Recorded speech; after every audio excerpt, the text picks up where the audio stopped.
आप देख रहे हैं इंडिया न्यूज 13। चलिए देखते हैं उत्तर प्रदेश की फटाफट बड़ी खबरों को।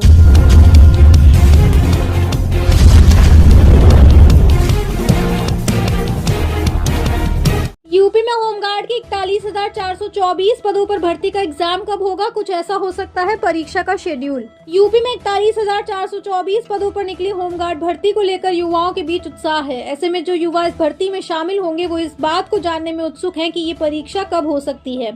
एक्सपर्ट्स के अनुसार प्रयागराज माघ मेला, बोर्ड परीक्षाएं और उसके बाद होने वाले पंचायत चुनाव की टाइमलाइन को देखते हुए होमगार्ड की लिखित परीक्षा का संभावित समय अप्रैल 2026 हो सकता है। एक्सपर्ट्स का कहना है कि भर्ती बोर्ड की कार्यप्रणाली को देखते हुए फॉर्म की लास्ट डेट से 3-4 महीने बाद पेपर लेना सामान्य पैटर्न है। उत्तर प्रदेश पावर कॉर्पोरेशन में शिकायत का विभाग अब पेपरलेस कार्यों में कागजी लिखी पढ़ी खत्म। उत्तर प्रदेश पावर कॉर्पोरेशन ने बिजली की शिकायत संबंधी कार्यों में कागजी लिखा पढ़ी खत्म कर पेपरलेस सुविधा लागू की है। Customer care toll free number 1912 पर फोन कर उपभोक्ता अपनी सभी समस्याओं का समाधान करा सकेंगे। सिर्फ नए कनेक्शन, नाम परिवर्तन और परमानेंट डिस्कनेक्शन के मामले में ही मौजूदा व्यवस्था रहेगी। यूपी में अब आधार कार्ड और अपार आईडी अनिवार्य, इस मामले में नहीं चलेगी स्कूलों की मनमानी। निशुल्क शिक्षा यानी आरटीई के तहत निजी विद्यालयों में गरीब परिवारों के बच्चों को दाखिला दिलाने की प्रक्रिया इस वर्ष और सख्त हो गई है। शिक्षा विभाग ने स्पष्ट किया है कि अब अभिभावक और बच्चे दोनों के आधार कार्ड अनिवार्य होंगे। इसके साथ ही एक बड़ा परिवर्तन यह भी है कि पहले से आरटीई में चयनित और अध्ययनरत बच्चों के लिए अपार आईडी का जनरेट होना जरूरी किया गया है। अपार आईडी न होने पर उन्हें फीस प्रतिपूर्ति और वित्तीय सहायता का लाभ नहीं मिलेगा। पहले आधार कार्ड की अनिवार्यता लागू नहीं थी। उत्तर प्रदेश के 1,663 थानों में मिशन शक्ति केंद्र हुए स्थापित, महिलाओं को मिल रहा सुरक्षा का कवच। उत्तर प्रदेश में योगी सरकार की मिशन शक्ति योजना महिलाओं की सुरक्षा और आत्मविश्वास का प्रतीक बन गई है। इस योजना के तहत महिलाओं को आत्मरक्षा प्रशिक्षण दिया जा रहा है और हर जिले में मिशन शक्ति कमांडो टीमें तैनात की गई हैं।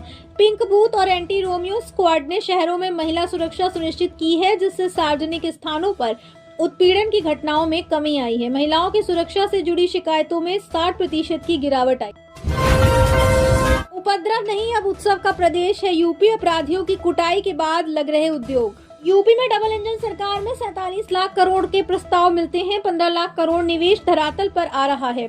प्रदेश में सुरक्षा के बेहतर माहौल से यह संभव हुआ है। अपराध और भ्रष्टाचार का खात्मा हुआ है। वर्तमान में यूपी देश में मॉडल बन गया है। सुरक्षा को लेकर यूपी का उदाहरण दे रहे हैं।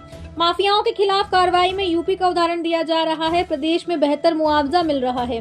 देश में 55% एक्सप्रेसवे यूपी में है। रेल नेटवर्क और मेट्रो सिटी यूपी में है। प्रदेश में 13 एयरपोर्ट क्रियाशील है। जेवर एयरपोर्ट का लोकार्पण 1 महीने के भीतर पीएम नरेंद्र मोदी के हाथों होगा।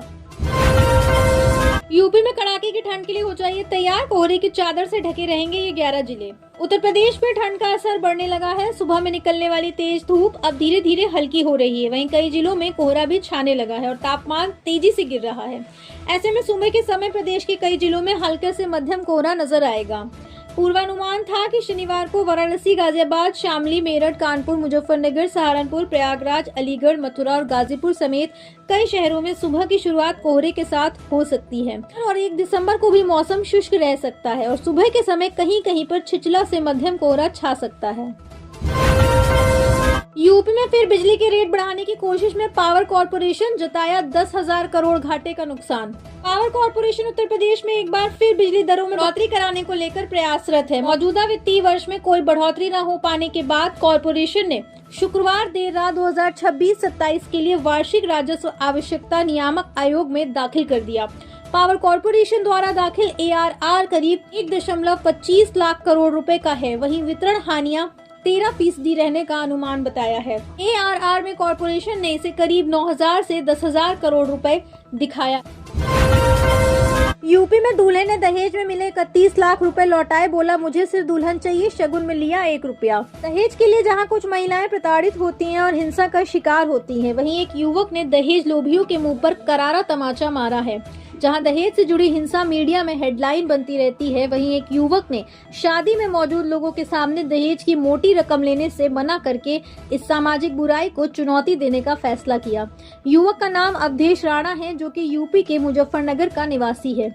जयमाला से पहले तिलक की रस्म के दौरान वधू पक्ष की ओर से 31 लाख रुपए की नोटों से सजी थाली दूल्हे के सामने प्रस्तुत की गई, लेकिन सभी के लिए आश्चर्य का विषय तब बना जब शिक्षित और जागरूक युवक अवधेश ने पूरी रकम लेने से साफ इनकार कर दिया और थाली में से केवल 1 रुपया उठाया। उनका कहना था, जिसने अपनी बेटी दे दी उसने अपना सब कुछ दे दिया। दहेज लेना न सिर्फ अपराध है बल्कि समाज पर एक कलंक भी है। यूपी के इस शहर में बस रही नई उद्योग नगरी लहलाने वाली है रोजगार की फसल। उत्तर प्रदेश की योगी आदित्यनाथ सरकार प्रदेश में निवेश आकर्षित कर औद्योगिकरण के जरिए रोजगार के नए अवसर पैदा करने की बड़ी योजना पर काम कर रही है। इसी के तहत दशकों तक पिछड़ेपन का दंश झेलने वाले गोरखपुर के दक्षिणांचल में धुरियापार इंडस्ट्रियल टाउनशिप विकसित हो रही है। माना जा रहा है कि आने वाले दिनों में यहां रोजगार की फसल लहलाने वाली है। गोरखपुर लिंक एक्सप्रेसवे की शानदार रोड कनेक्टिविटी से यहां औद्योगिक प्रगति की नई इबारत लिखी जाने वाली है। इसकी शुरुआत अडानी ग्रुप और कियान ग्रुप जैसे बड़े निवेशकों को भूमि आवंटन और एक बड़े निवेशक द्वारा पसंद की गई भूमि के साथ हो भी गई है।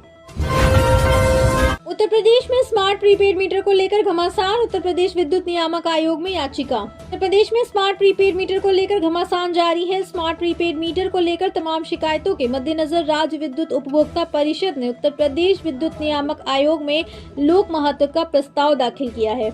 लोक महत्व का प्रस्ताव के माध्यम से स्मार्ट प्रीपेड मीटर लगने पर तत्काल रोक लगाने के साथ ही इन मीटरों की जांच कराने की मांग की गई है। याचिका में कहा गया है कि विद्युत अधिनियम 2003 की धारा 47(5) के तहत उपभोक्ताओं को पोस्टपेड या प्रीपेड स्मार्ट मीटर लगवाने का विकल्प दिया जाए। इस बीच पावर कॉर्पोरेशन प्रबंधन ने स्मार्ट मीटर व स्मार्ट प्रीपेड मीटर को लेकर दावा किया है कि कोई भी स्मार्ट मीटर तेज चलते नहीं पाया गया है। आप देख रहे हैं देश का number 1 Hindi news channel India news 13, मतलब भारत की आवाज।